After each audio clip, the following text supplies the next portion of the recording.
When I do work outside the kitchen area, I sometimes get into trouble. But nevertheless, I accepted a challenge from a client where she asked me to put her laundry machines inside an Ikea pantry cabinet. And the result of that work, I'm going to show you in this video. Let's get started.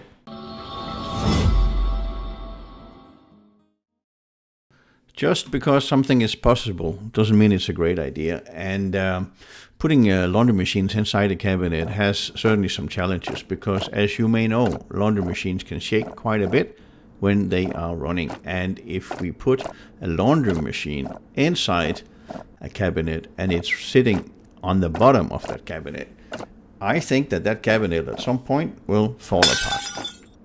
And of course, that is something we would like to avoid. So I decided that it has to be a bottomless cabinet. So in a way, I'm not putting the washing machine and the dryer inside a cabinet. No, I am wrapping a cabinet around these appliances. Because in that way, the cabinet will not touch the machines. And that means when the machine is vibrating, the vibration will not be transferred into the cabinet. So in theory, this cabinet should last as long as any pantry cabinet. I have decided to show you 3 different options because the one I was installing was laundry machines that was 24 inches in the width. So I could use a 30-inch pantry cabinet. But most laundry machines in North America, they are 27 inch. And we cannot put them inside a 30-inch cabinet as easy as the smaller one. So I will show you how I will deal with that if I had to do this. And if I was in Europe and I would put a 60 centimeter laundry machine inside a cabinet over there, I will also show you which parts from Ikea I would use for that. It is only for the first option, the 24-inch wide laundry machine, I will show you how I did it, because the other one I have not built. So, before we get to the actual build, I think it's important just to see which parts from Ikea you need for doing this job. First and foremost, we need a cabinet, and I used a 30-inch wide and 90 inches high pantry cabinet. And on the side of the cabinet, I needed a panel, and since the cabinet was moved forward away from the wall to have enough depth for the laundry machines, that panel has to be the big one, which is 36 inches wide and 96 inches high. To be accurate, I actually used 2 panels because I needed to have one on each side of the pantry cabinet. Then I needed some legs to put under the cabinet. 4 legs in total, so 2 packages. And as I mentioned already, I cut away the bottom of the cabinet, so I needed something to hold the cabinet sides together at 30 inches. So I used one of those rails from the sink cabinet. If you have a sink cabinet in the same width as your pantry cabinet, you can use that rail because the sink cabinet needs the reinforced rail. But if you don't have a sink cabinet in the same width as the pantry cabinet, you need to get a rail, the reinforced rail for sink cabinet from Ikea. And then in order for me to be able to push the cabinet away from the wall, I needed some 2x4s. And that's pretty much it. Let's see how I put it together. In the following, I'm not going to go into all the nitty-gritty details about how to assemble a cabinet. We know that already. No, it's more to show you the highlights where this installation is different from what I normally do. And this is the end result. This is how it's going to look. We have this big pantry cabinet with the laundry machine sitting on the inside, and there's a sink cabinet to the right with an upper cabinet on top. And as you can see here, everything is pulled away from the wall. I had to do that because the laundry machines, they require some depth, which a normal pantry cabinet that is 24 inches deep cannot provide. So I have to move everything from the wall. Since I wanted to push the cabinets about 6 inches away from the wall, I just used 4 layers of 2x6 in this case. It could be 2x4, but I had 2x6 available, so that's what I used. And I did that for the upper rail as well as the lower rail for the sink cabinet. So when you put up your 2x4 or 2x6, it is important that you check that the 2 rails on the upper part and the lower part are sitting on the same vertical plane, because if they don't, the pantry cabinet and the sink cabinet will not sit flush to each other. So make sure that you use your level to check that this is good before you move on. With these two cabinets in place, we are ready to assemble and hang the big pantry cabinet. I just want to point out a little detail here.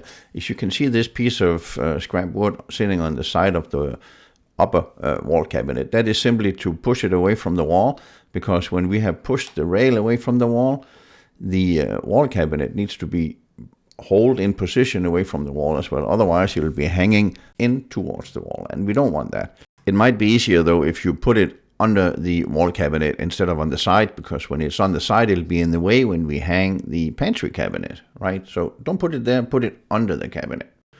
Since I have a specific video showing how to assemble the high pantry cabinet by yourself, I'm not going to show you this in this video. So find the link to that video in the description.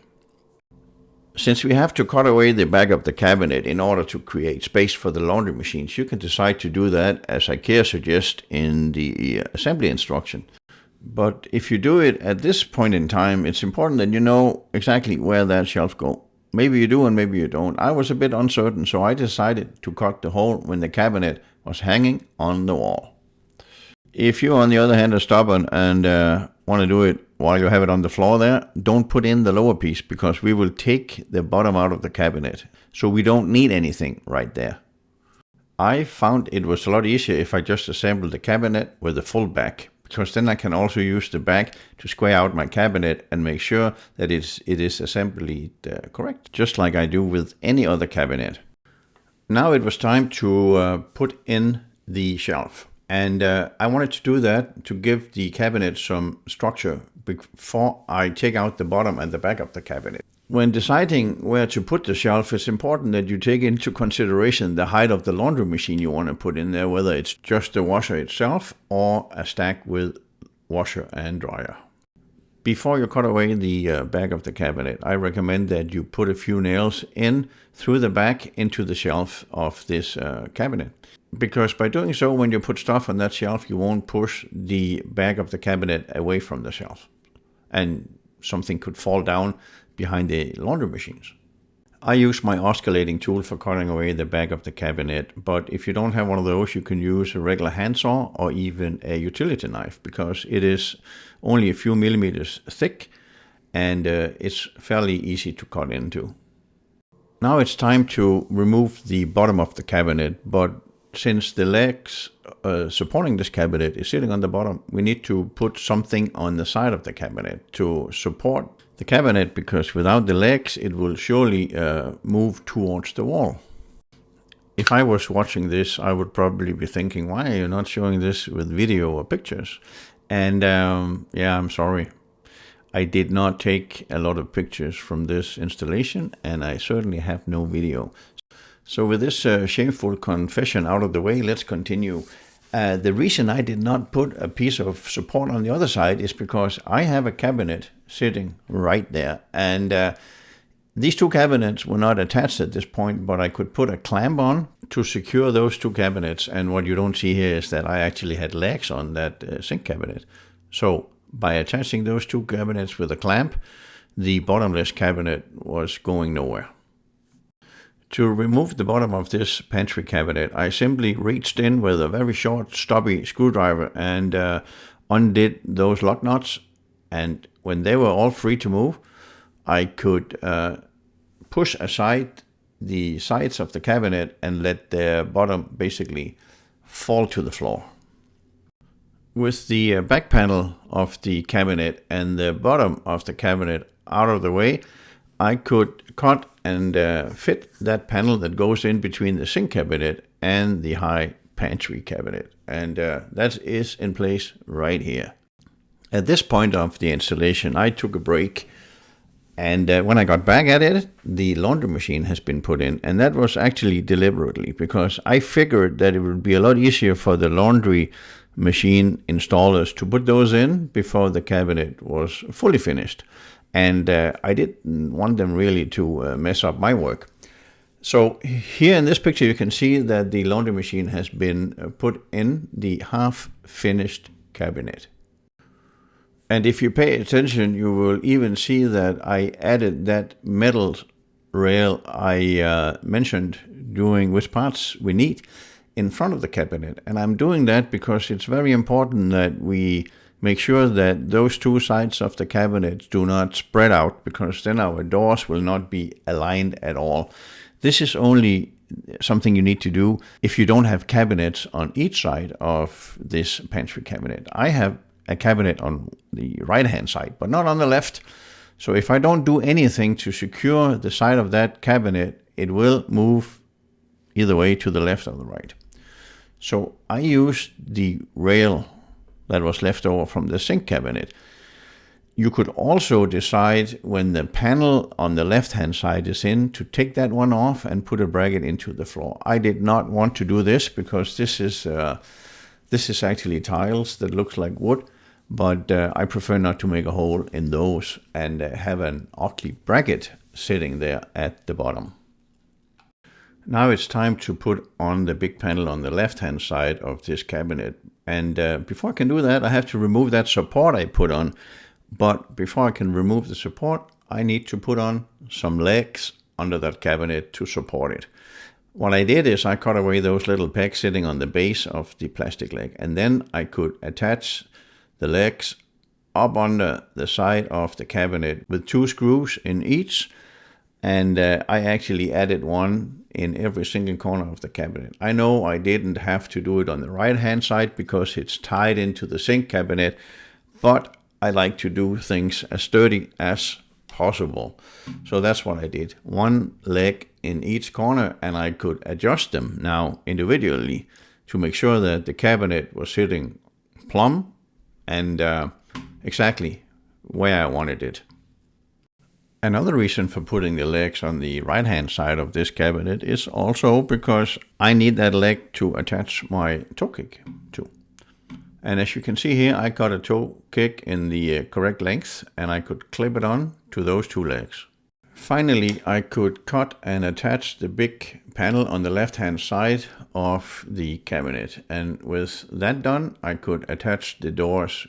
This is a 90-inch high cabinet, and we have 2 30-inch high doors on the top and 2 60-inch doors at the bottom. I think it turned out really great. And so did my client, and that is actually what matters the most. As I mentioned earlier, I will also show you what I would do if I had a regular size, that is 27-inch wide, laundry setup. And you may think that, hey, wait a minute, the 30-inch pantry cabinet is 28.5 on the inside, and if the laundry machine is 27, why don't I just put it in there? Well, in theory, you can do that, but since the laundry machines are heavy, I like to see you get them in and out, because you cannot put in your fingers to lift the machines out of the cabinet. There's simply not enough room, and on top of that, if they vibrate a bit, you will have them banging on the side of that cabinet before you know it. So we need something that is wider than the 30-inch pantry cabinet. The thing is, though, that Ikea do not have a pantry cabinet that is 36 inches. So we need to make one ourselves. In order to Frankenstein a cabinet of this size, we need to find parts from other Ikea cabinets that combined can be used to build this big one. In this case, I take a 15-inch wide, 90 inches high pantry cabinet and a fridge cabinet that is 36 inches wide and 20 inches high. From these 2 cabinets, I can use the 2 sides from the pantry cabinet, and I can use the bottom and the top from the fridge cabinet, and then I can use the back from the fridge cabinet, because we don't need the full cabinet back in the full height. We just need some of it, and in this case, 20 inches is all we got. And then, of course, we need panels, doors, legs, and the metal rail, and some 2x4 or 2x6 or something similar if you want to build it away from the wall. And then you just put it all together like I did with the first one I showed you. I think by now you're getting the idea of how this laundry cabinet setup is working. And if you don't have a cabinet that actually suits your needs in terms of the size of your laundry machine, you can build it by putting various parts from various cabinets together. And that is absolutely also an option if you live in a country where the Ikea kitchen system is METOD. You simply pick a high cabinet that has the desired height. You pick a cabinet that have the desired width, and you combine those to your cabinet. And then you add the panels, you add the doors, you add the legs, you add the rail, and you add some 2x4 or whatever you call it where you live. And then you just do like I just showed you. Thank you for watching so far, and I hope you got inspired to build yourself a laundry cabinet or something else that can be put together by various sizes of IKEA cabinets.